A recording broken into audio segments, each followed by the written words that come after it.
Salut YouTube! C'est le salut le plus enthousiaste de la Terre. Ça y est, j'ai récupéré mon ordi, il est réparé, il est comme neuf et on peut donc reprendre les ancrés.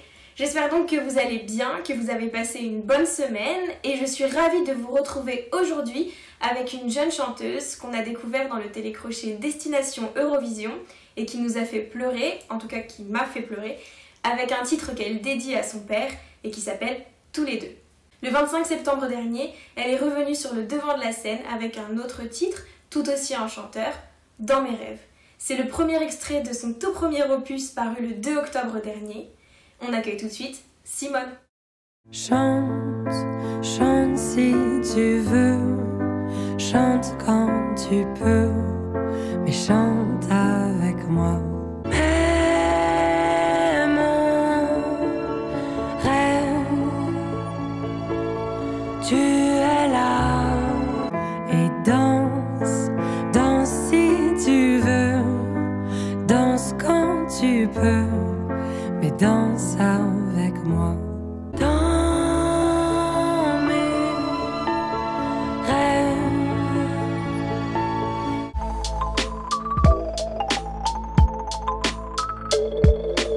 Hello tout le monde, je suis ravie de vous retrouver ici. Nous sommes dans le 10e arrondissement de Paris et nous sommes avec Simone. Merci beaucoup de vous recevoir ici. Merci à vous. Je suis ravie de te recevoir sur WhatsApp, Thérèse. Je vais te poser la première question que je pose à tous mes invités, qui n'est pas forcément la plus facile. Est-ce que tu peux nous dire qui tu es, Simone?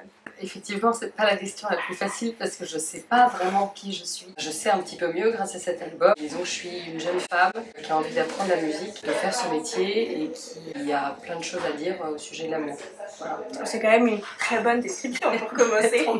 Tu as fait le concours Destination Eurovision. Oui. C'est un peu ça qui t'a propulsé sur le devant de la scène. Explique-nous un peu comment ça s'est passé parce que finalement, tu dis que tu as 23 ans, donc c'était très tôt dans ta carrière ce concours. Explique-nous un peu. Alors effectivement, on a participé à Destination Eurovision avec donc notre premier single qui s'appelle Tous les deux. On a écrit cette chanson donc avec Fabrice Montagna.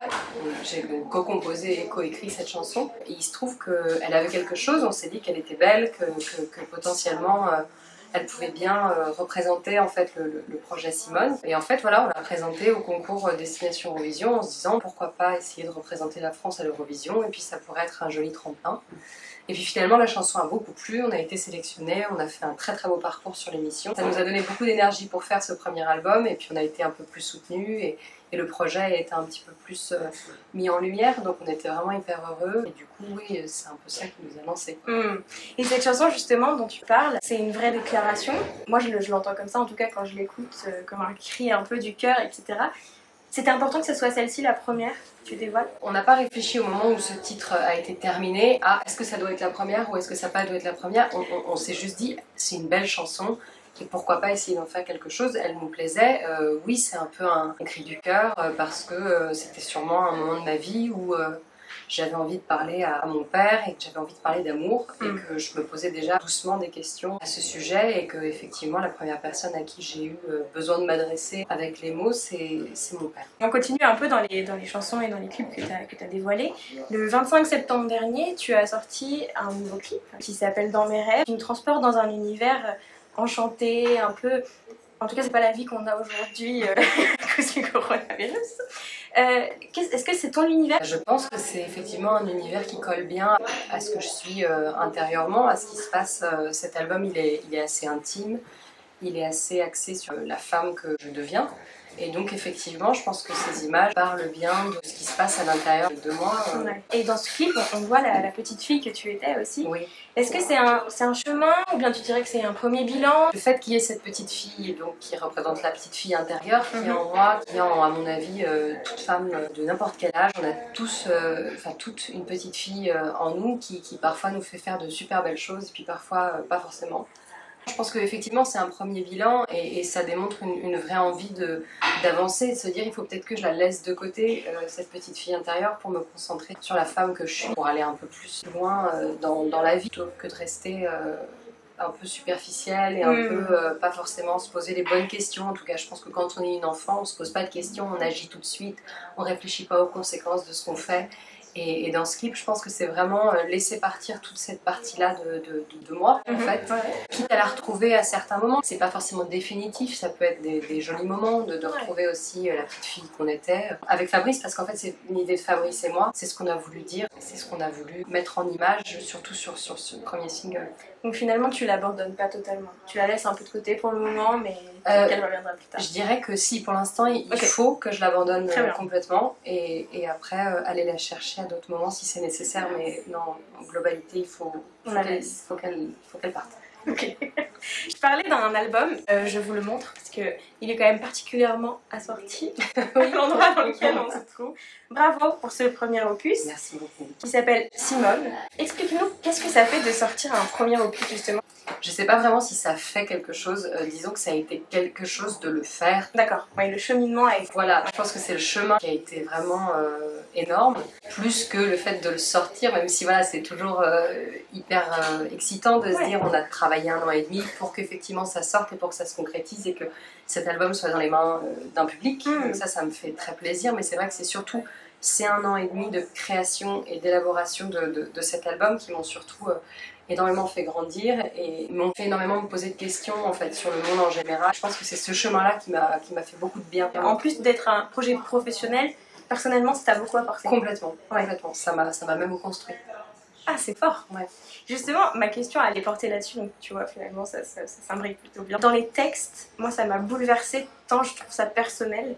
Est-ce que c'est comme ça que tu envisages la musique? La musique en général, je sais pas, en tout cas celle qu'on fait avec le projet Simone, oui, je pense que c'est la force de ce projet. C'est une sorte d'intime sans être trop intrusif. C'est de l'intime qui, selon moi, et je l'espère, peut parler à beaucoup de monde. Et en fait, je pense que c'est un peu ça le rôle d'un artiste aussi, c'est de parler de ce qu'il ressent, de telle manière à ce que d'autres peuvent s'identifier, sans forcément donner trop de détails sur sa vie privée, mais effectivement, c'est un album où dans les textes, Fabrice et moi, on a travaillé l'écriture de manière très intime pour que ça aille toucher l'intime chez les gens. Je pense que quand on donne, on reçoit.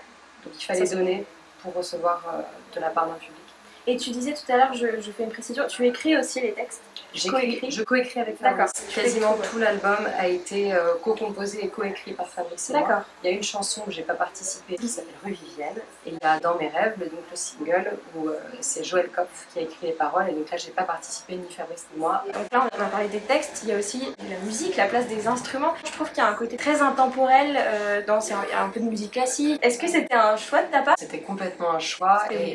Et on voulait effectivement garder ce côté classique, chanson française, auquel on est très attaché, mais que ça reste intemporel et que ça fasse pas, que ce soit pas daté. Alors après, voilà, on a pris le risque que ce soit du piano, des cordes et quelques percussions. C'était vraiment partir d'une base de piano-voix et d'ensuite en faire quelque chose d'un peu plus grand, tout en gardant les choses le plus simplement possible. Donc oui, il fallait absolument que la voix et les instruments aient la même place dans ce projet, puisque c'est ce qui fait sa force en fait. On va terminer un peu sur cette interview avec le cœur de cette interview qui s'appelle Ancré, dans laquelle on parle des attaches, des lieux dans lesquels on se sent à la maison, des lieux ou des personnes d'ailleurs, parce que de plus en plus on parle de personnes. Toi, si tu devais définir ton ou tes ancrages, est-ce que tu sais les définir? Tu disais tout à l'heure que pas forcément...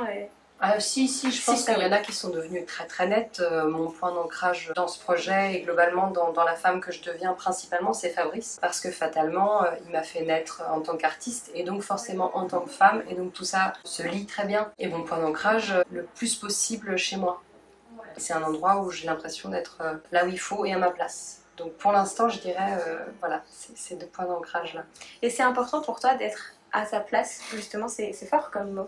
Oui, bien sûr. Parce que je pense qu'on a tendance à de plus en plus se sentir éparpillé, parce qu'on fait plein de choses, parce qu'on voit plein de gens, parce qu'on a plein de contenus qui nous arrivent tout le temps. Et c'est vrai que le moment où on se sent juste à sa place et nous-mêmes, c'est de plus en plus rare. Et je pense que c'est très précieux comme moment ou comme endroit. La dernière question, tu vas voir, qui n'est pas aussi la plus facile, j'aime bien faire des petits challenges, c'est de te demander qu'est-ce qu'on peut te souhaiter pour la suite.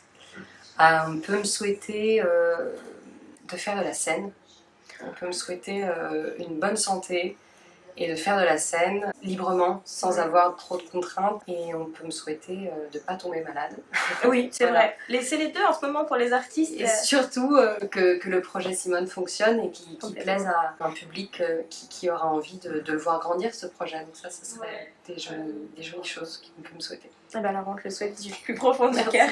Je rappelle que ton album Simone vient de sortir. Oui. Et que vous pouvez le retrouver partout, sur les plateformes, je suppose. Oui, sur les plateformes et en physique, dans tous les points de Et en vente. physique. Parfait, hein. Merci beaucoup pour Merci. ton temps. Et à très bientôt. À très bientôt. Merci Au beaucoup. revoir tout le monde. Au revoir. What's up, Thérèse?